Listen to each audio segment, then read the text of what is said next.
안녕하십니까. 신의균의 군사TV 디펜스 브리핑입니다. 자, 오늘도 아주 중요한 이 군사안보 무기 소식 알려드리겠는데요. 연일 제가 알려드리고 있습니다. 우리 한국 방산이 빅히트를 치고 있는데, 폴란드에서 지금 현지에서 이 방산 전시회를 하고 있는데, 여기에 폴란드 국영 방산업체 PGZ 그룹이라는 그룹이 있습니다.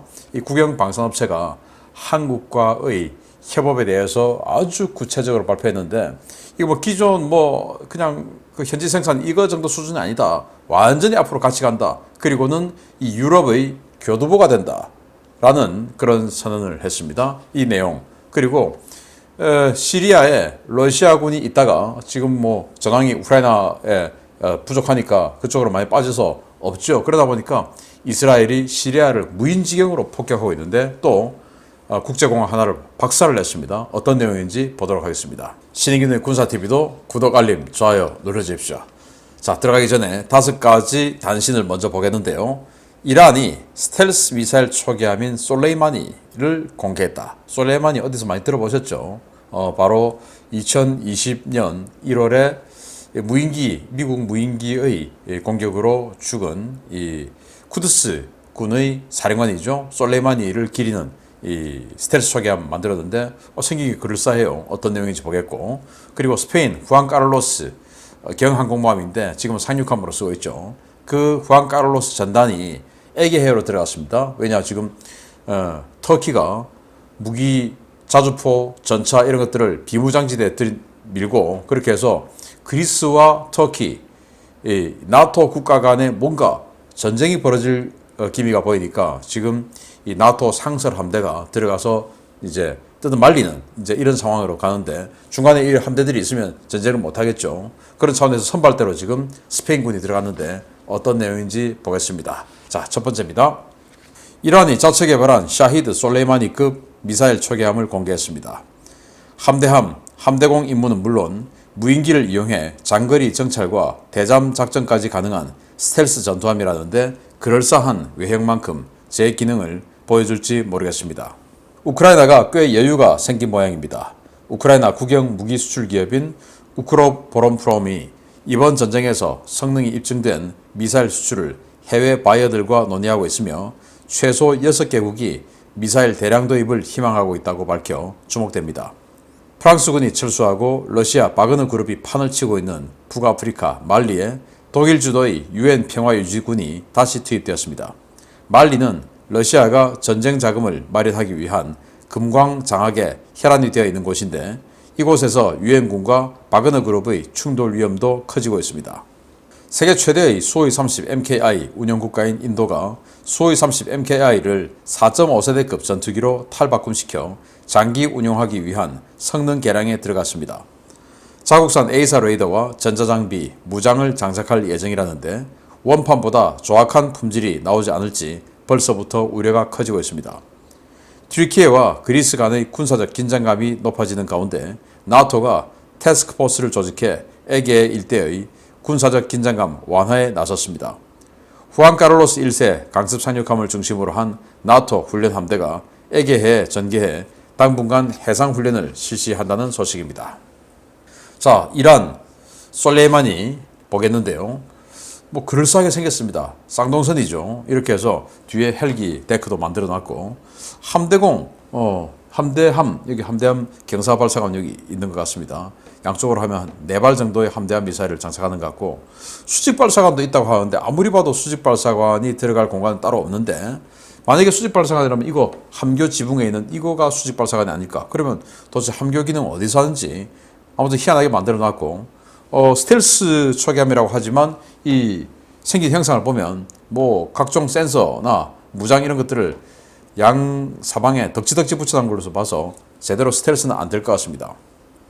그래서 솔레이마니 바로 이란이 해외 군사작전을 하는 그 총지휘관이었죠. 그걸 이제 20년 1월 3일 날 CIA가 무인기를 보내가지고 무인기에서 미사일 쏴서 바그다드 공항 근처에서 암살을 했는데, 그 솔레이마니를 기리는 이 미사일 초계함이니까 이 상대가 누구냐? 미군이겠죠. 과연 미국이 이 스텔스 초계함이라고 우기는 이 스텔스를 탐지할 수 없을지, 그리고 여기에서 쏘는 함대한 미사일 막아낼 수 없을지 어떻게 될지 보겠습니다. 자, 그리고 우크라이나가 전쟁의 여유가 좀 생긴 것 같습니다. 폴란드에서 지금 방산 전시회 하는데 여기 우크라이나도 가서 자기네들이 미사일을 대량으로 판매하겠다. 그래서 6개국이 관심을 보였다. 지금 우크라이나 미사일이 뭐가 있을까요? 스투구나 P 대전차 미사일 있죠. 이 대전차 미사일. 그거 이번 전쟁에서 실적 좋으니까 니들도 사가. 이제 이거 해줄 가능성이 있고. 그리고 넵튠 지대함 미사일, 함대함 미사일 있죠. 이것도 홍보했을 수가 있고. 자, 그래서 흐림 같은 지대지 탄도미사일 같은 경우는 이제 MTGR에 저촉되니까 그건 못 팔 거고. 자, 그래서 아무튼 우크라이나가 이번 전쟁을 통해서 자기네들의 군사 무기 기술을 또 과시하는 그런 측면도 생겼다라는 거네요. 자, 독일이 말리에 PKO 활동을 재개하는데 원래 프랑스가 있다가 프랑스가 그냥 손들고 나와버렸죠. 그러니까 프랑스가 있던 그 지역에 그냥 즉시 러시아 바그너 그룹이 들어가서 말리에 있는 금광 이런 것들 이제 소유권 좀 뜯어먹고 지금 이러고 있는데 PKO 차원에서 독일군이 들어갔다고 합니다. 그래서 독일군하고 바그너 그룹하고 충돌되지 않을까요? 기대가 되는데요.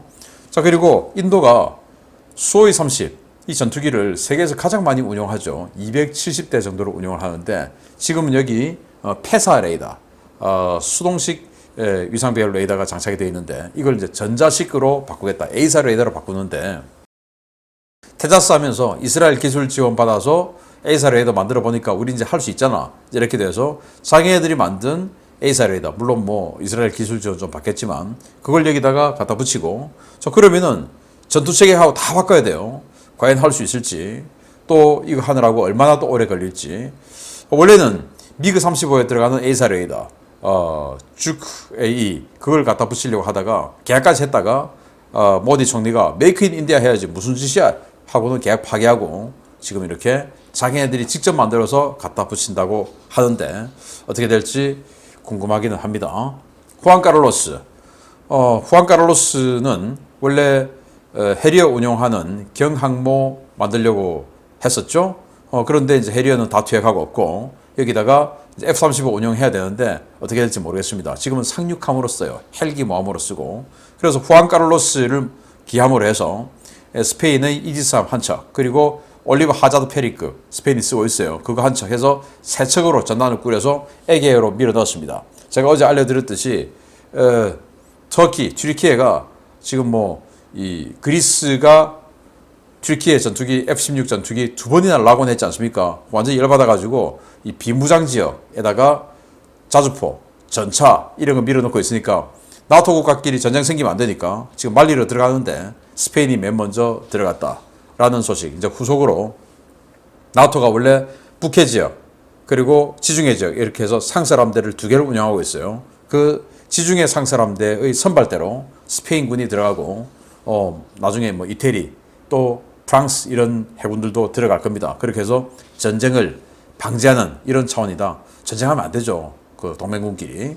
아무튼 이런 상황 알려드리고 중요한 소식 들어갑니다. 첫 번째입니다. 현재 유럽 각국 군 획득 관계자와 세계 방산업계의 이목은 폴란드에서 열리고 있는 국제 방산 전시회 MSPO 2022에 쏠려 있습니다. 이 행사의 호스트인 폴란드 국영 방산업체 PGZ 그룹이 차세대 전차를 비롯한 미래 전투장비 개발과 판촉 사업에서 한국과의 전략적 파트너십을 선언했습니다. K방산의 폴란드 교두보 시대가 열렸습니다. 폴란드가 한국과 체결한 양해 각서는 K2 전차 구매와 폴란드 현지화 버전을 획득하는 수준의 협력에서 멈추지 않을 것이며 차세대 전차와 장갑차, 무인 전투 시스템 등 다음 단계로 확대될 것이라고 폴란드 국영 방산업체 PGZ 그룹이 현지 시각 9월 7일 밝혔습니다.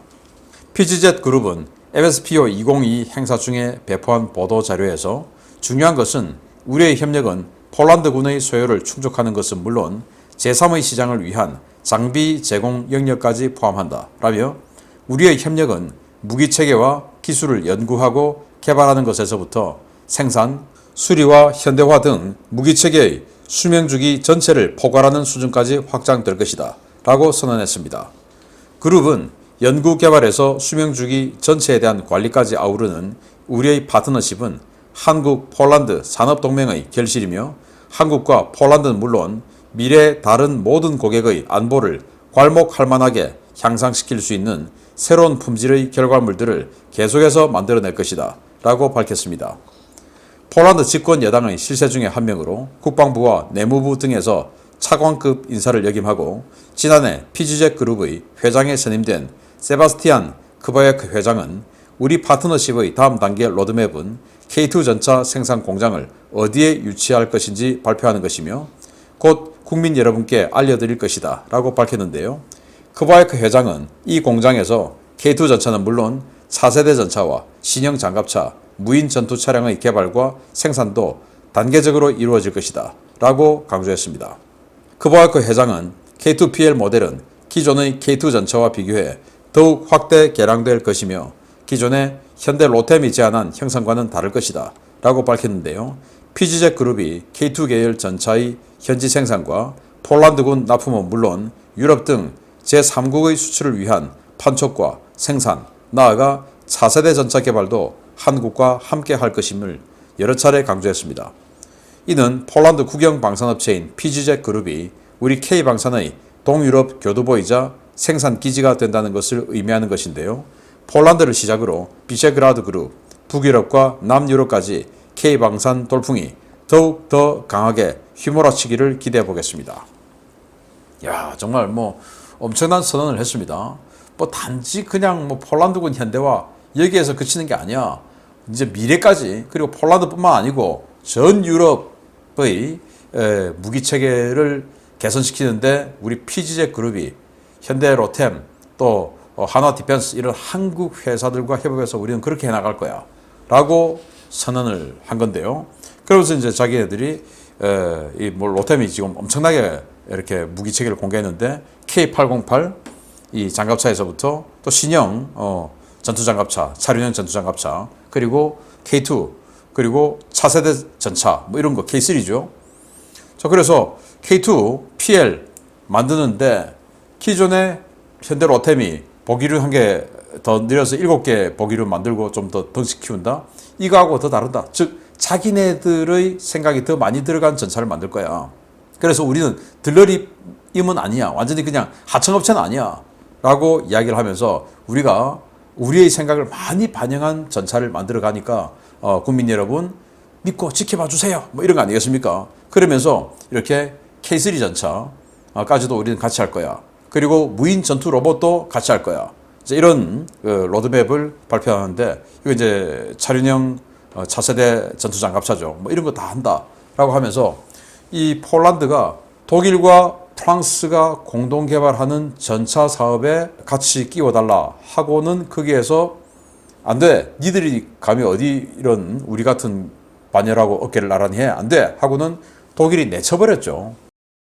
그렇게 해서 폴란드가 열받아서 우리 한국하고 지금 협업을 하게 됐고, 그래서 이 독일과 프랑스가 같이 하는 이 협업 전차 사업에 스페인도 우리도 같이 이렇게 하다가 지금 이 전차 사업이 지금 삐그덕삐그덕 한다 해도 지금 2040년 이후 막 이러고 있거든요. 그러니까 스페인도 지금 급하죠. 지금 스페인이 레오파르트 2 A4 완전히 그냥 다 썩은 거 지금 지장해놓고 소수의 레오파르트 2 A6 전차를 쓰는데 이걸 더 확대해야 되죠. 그런데 독일은 지금 저 모양이니까 야, 니들 우리 거 사. 우리 지금 할 거야. 이렇게 스페인에게 폴란드가 또 이렇게 홍보를 하고, 또 이태리는 지금 자기네들이 국산 아리아테 전차를 쓰고 있는데 아리아테 후속을 개발 안 하고 있어요. 그러니까 야, 이태리 니들도 2030년대 이후에 아리아테 그거 바꿔야 되잖아. 우리 거 해. 하고 또 이태리에도 지금 홍보를 하고 있어요. 폴란드가 알아서 잘 해줍니다.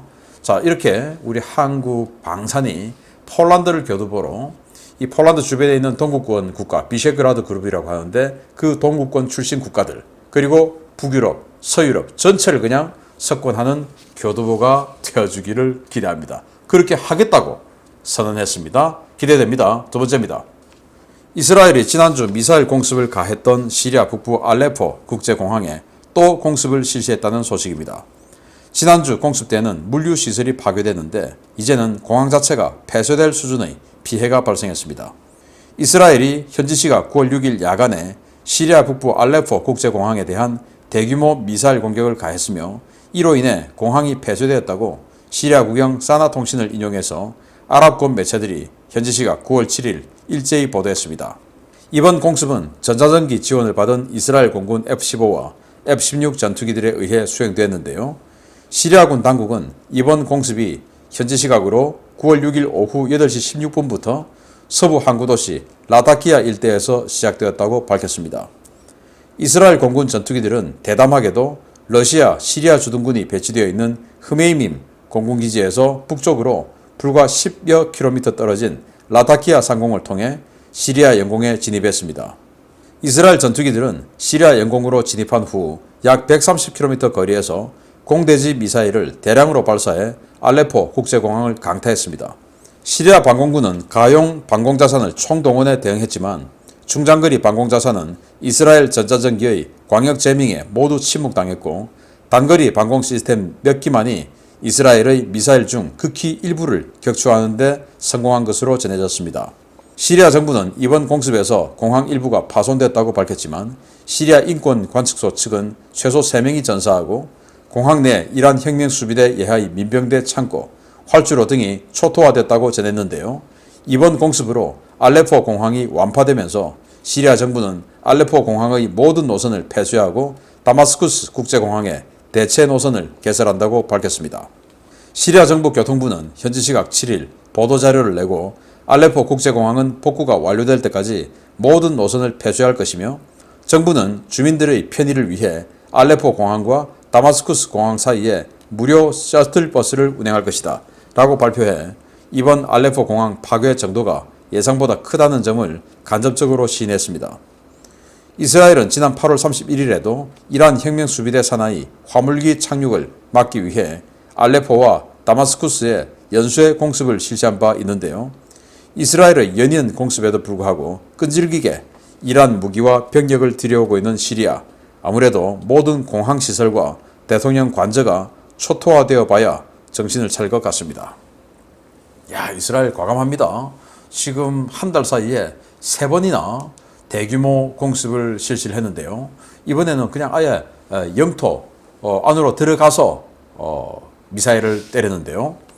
자, 여기 사진 한번 보시면 이 라타키아라는 곳이 있고 이 라타키아 바로 아래 흐메이밈, 여기에 이제 공군기지가 있고 이 흐메이밈에 러시아 공군기들이 있었어요. 그런데 지금 우크라이나 전쟁 상황이 안 좋다 보니까 다 철수해서 지금 우크라이나 전쟁에 투입되었어요. 이 우크라이나 전쟁 터지기 직전만 하더라도 이 러시아 공군기들하고 시리아 공군기가 같이 합동 초계 작전하고 또 그러면서 이 미국의 F-15E 스트라이크 이글 들어오는 걸 러시아 공군기가 들어가서 그냥 요격해버리고 뭐 이런 식으로 시리아 영공은 우리가 이제 지켜줄 거야. 그리고 진짜 미사일도 쏴버릴 거야. 이렇게 하고는 우크라이나 전쟁이 터지니까 좀 있다가 전황 안 좋아서 돌아갔어요. 그래서 무주공산되었습니다. 그러니까 이스라엘 공군기들이 들어가서 흐메이밈 공군기지, 러시아 공군기지 북쪽으로 쑥 들어가가지고 미사일을 대량 발사를 했고 이 알레포 여기가 시리아 북부의 국제공항이에요. 시리아 남쪽은 이 수도에 있는 다마스쿠스 국제공항을 쓰고요.